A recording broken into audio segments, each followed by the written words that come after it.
Hello மக்களே, இன்னைக்கு நம்ம இந்த வீடியோல குபேரா படத்தோட ரிவ்யூ தான் பார்க்க போறோம். இந்த படத்தோட கதையை பத்தி பார்த்தோம்னா, ஒரு பெரிய மல்டிநேஷனல் சேர்ந்த ஒரு கம்பெனி வந்து ஒரு பெரிய ஆயில் கிணற எப்படியாவது கைப்பற்றணும் அப்படின்னு ட்ரை பண்ணிட்டு இருக்காங்க. அதுக்கு ஐடியா கேட்கறக்காண்டி நாகார்ஜுனாவும் வராரு. நாகார்ஜுனா வந்து இந்த பணத்தை எல்லாம் நம்ம அனுப்புனோம்னா கண்டுபிடிச்சிருவாங்க அப்படின்னு ஒரு 4 பிச்சைக்காரங்களை நாகார்ஜுனா கண்டுபிடிச்சு கூப்பிட்டு வராரு. அதுல ஒரு ஆளு தான் தனுஷ். தனுஷ் வந்து திருப்பதியில ஒரு பிச்சைக்காரனா இருப்பாரு. அந்த 4 பிச்சைக்காரங்க நேம்லயும் வேற வேற கம்பெனி ஓபன் பண்ணி 10,000 கோடி 10,000 கோடின்னு போடுறாங்க. அதே மாதிரியே தனுஷ் பேர்லயும் போடுறாங்க. அந்த 3 பேரையுமே எப்படியோ அந்த எம்என்சி கம்பெனிக்காரங்க கொண்டுடுறாங்க. கடைசியில தனுஷையும் கொல்லலாம் அப்படின்னு முயற்சி பண்ணும்போது தனுஷ் வந்து அதுல இருந்து தப்பிச்சு போயிடுறாரு. கடைசியில தனுஷை கண்டுபிடிச்சு அந்த பணத்தை வாங்கினாங்களா இல்லையா, கடைசியில அந்த எம்என்சி கம்பெனிக்கு என்ன ஆச்சு, இதுதான் இந்த படத்தோட மொத்த கதையே. படத்தோட பாசிட்டிவ்னு பார்த்தோம்னா, டைரக்டர் சேகர் வந்து இந்த கதையை கொண்டு போன விதம் உண்மையிலே சூப்பரா இருந்துச்சு. எந்த இடத்துலையுமே குறை வைக்காம அவரோட வேலையை சூப்பரா பண்ணியிருக்காரு. இதுக்கு முன்னாடி நம்ம டைரக்டர் சேகர் வந்து லவ் ஸ்டோரிக்கு ரிலேட்டடான கதையை தான் எடுத்து படமா பண்ணிக்கிட்டு இருந்தாரு. இப்போ டிஃப்ரெண்டான கதையில நம்ம டைரக்டர் வேற லெவல்ல பண்ணியிருக்காரு. அதுக்கு தகுந்த மாதிரியே நடிகர் தனுஷும் அவரோட ஒர்க்கை சூப்பரா பண்ணி கொடுத்துருக்காரு. எதுக்குன்னா, தனுஷோட இன்ட்ரோ வந்து உண்மையிலே வேற லெவல்ல இருந்துச்சு. மற்ற எந்த பெரிய ஹீரோவும் அந்த சீனை பண்ணியிருக்க மாட்டாங்க. நான் எதுக்கு அப்படி சொல்றேன்னு படம் பார்க்கும்போது உங்களுக்கே தெரியும். அதே மாதிரி இந்த படத்துல தனுஷ்க்கு பெருசா ஆக்ஷன் சீன் இருக்காது, பாட்டு இருக்காது, டைலாக் இருக்காது. இதெல்லாம் இல்லாமையே டைரக்டர் வந்து இந்த கதையை வேற லெவல்ல கொண்டு போயிருக்காரு. அதுக்கு தகுந்த மாதிரியே தனுஷும் அவரோட நடிப்பை வேற லெவல்ல பண்ணி கொடுத்துருக்காரு. அதுக்கடுத்து நாகார்ஜுனா வந்து அவரோட ஆக்டிங்கை வேற லெவல்ல பண்ணியிருக்காரு. தமிழ்ல வந்து இவருக்கு ரொம்ப நாள் கழிச்சு ஒரு படம் வந்திருக்கு. அதை விடாம நாகார்ஜுனா வேற லெவல்ல அவரோட ரோலை பண்ணி கொடுத்துருக்காரு. கடைசி கிளைமேக்ஸ்ல ஒரு சம்பவம் நடக்கும். அதுல நாகார்ஜுனா பண்ணது வந்து உண்மையிலே வேற லெவல்ல இருந்துச்சு. அடுத்து படத்தோட ஹீரோயினான ராஷ்மிகா மந்தனா வந்து ரொம்ப நாள் கழிச்சு ஒரு நல்ல படம் நடிச்சிருக்காங்க. எதுக்குன்னா, இதுக்கு முன்னாடி இவங்க நடிச்ச எல்லா படமுமே கமர்ஷியல் ஆக்ஷனா மாஸ் மசாலாவா தான் இருந்துச்சு.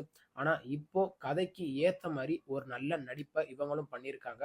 செகண்ட் ஹாஃப்ல தான் இவங்க வருவாங்க.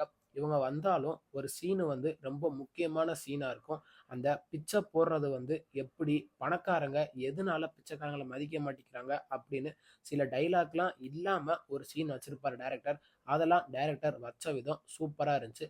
அதுக்கு தகுந்த மாதிரியே ராஷ்மிகா மந்தனாவும் அவங்களோட நடிப்பை சூப்பரா பண்ணி கொடுத்துருக்காங்க. படத்துக்கு முக்கியமான பாசிட்டிவ்னு பார்த்தோம்னா சினிமாட்டோகிராஃபர் தான்.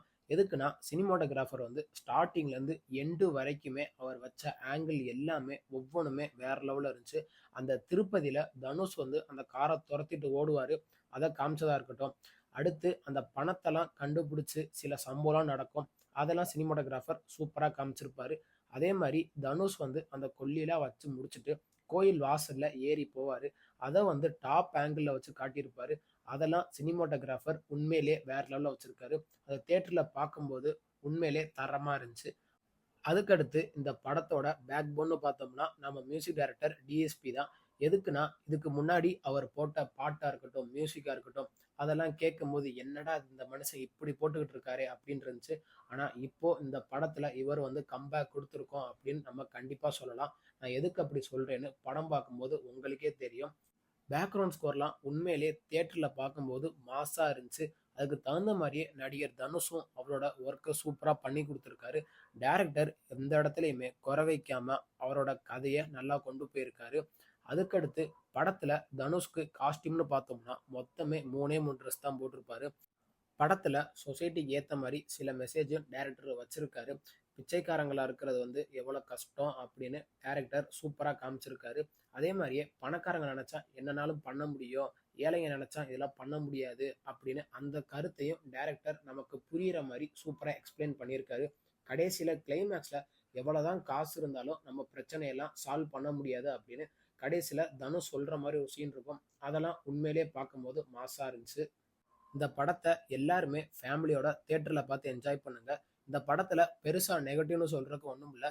படத்தோட டியூரேஷன் வந்து 3 மணி நேரம் 8 நிமிஷம் இருக்கு. அதை மட்டும் இன்னும் கொஞ்சம் கம்மிப்படுத்தியிருக்கலாம். அன்வான்ட் சீன் வந்து ஒரு 4 5 சீன் இருக்கும். அதெல்லாம் டைரக்டர் கட் பண்ணியிருக்கலாம். மற்றபடி இந்த படத்துல பெருசா நெகட்டிவ்னு சொல்றதுக்கு ஒண்ணுமே இல்லை. இந்த படத்தை தாராளமா ஃபேமிலியோட பார்த்து என்ஜாய் பண்ணுங்க. இந்த படத்துக்கு நம்ம கொடுக்குற ரேட்டிங் பார்த்தீங்கன்னா 10க்கு 7.8 கொடுக்கலாம். இந்த வீடியோ உங்களுக்கு பிடிச்சிருந்தா மறக்காம நம்ம சேனலை லைக் பண்ணி கமெண்ட் பண்ணி ஷேர் பண்ணுங்க. மறக்காம நம்ம சேனலை சப்ஸ்கிரைப் பண்ணி பக்கத்துல இருக்க பெல் பட்டனை கிளிக் பண்ணி விட்டுருங்க. தேங்க்யூ ஃபார் வாட்சிங் திஸ் வீடியோ.